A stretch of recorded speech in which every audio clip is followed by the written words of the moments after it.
सलग 3 दिवसांच्या सुट्टीकरता आलेल्या कोकणातल्या पर्यटकांचा परतीचा प्रवास सुरू झाल्यावर पुन्हा एकदा रायगड जिल्ह्यातल्या महत्त्वाच्या मार्गांवर वाहतूक कोंडी झाली आहे। अलिबाग वडखळ मार्गावर 4 किलोमीटरपर्यंत वाहनांच्या रांगा आहेत। गेल्या 3 दिवसापासून रायगडमध्ये वाहतूक कोंडी होती आहे। मोठ्या प्रमाणात पर्यटक परतीच्या प्रवासासाठी निघालेत, त्यामुळे वाहतूक कोंडी झाली। पोलिसांकडून वाहतूक कोंडी सोडवण्याकरता शर्थीचे प्रयत्न केले जात आहेत।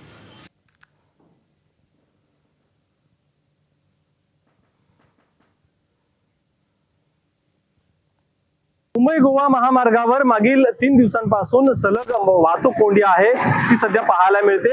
अजूनही ही वाहतूक कोंडी आहे ती सुटलेली नाहीये, कारण 3 दिवसांच्या सलग सुट्ट्यांमुळे हजारोंच्या संख्येनं जे कोकणवासी असतील, मुंबईकर किंवा प्रवासी असतील, या ठिकाणी येणारे पर्यटक असतील, ते मोठ्या संख्येनं कोकणात दाखल झाले होते। मात्र आता या पर्यटकांचा परतीचा प्रवास आहे तो सुरू झाल्यामुळं, आज रविवार असल्यामुळं या ठिकाणी मोठ्या प्रमाणात मुंबई गोवा महामार्गावरील माणगाव, इंदापूर, कोलाड, नागोठणे या परिसरामध्ये वाहतूक कोंडी आहे ती झालेली पाहायला मिळते। साधारणतः आपण बघितलं तर माणगाव शहरातली ही दृश्य आहेत। 3 ते 4 किलोमीटर वाहनांच्या आहेत त्या रांगा लागलेल्या आहेत। सध्या कोकणामध्ये येणारे पर्यटक आहेत ते परतीच्या दिशेकडे निघालेले आहेत। मात्र परतीच्या प्रवासाकडे निघत असताना देखील माणगावमध्ये मोठ्या प्रमाणात ही वाहतूक कोंडी झालेली पाहायला मिळते आणि पोलीस प्रशासन देखील ही वाहतूक कोंडी सोडवण्याचे आता शर्थीचे प्रयत्न या ठिकाणी करताना पाहायला मिळत आहेत। गणेश मापळकर, एबीपी माझा, रायगड।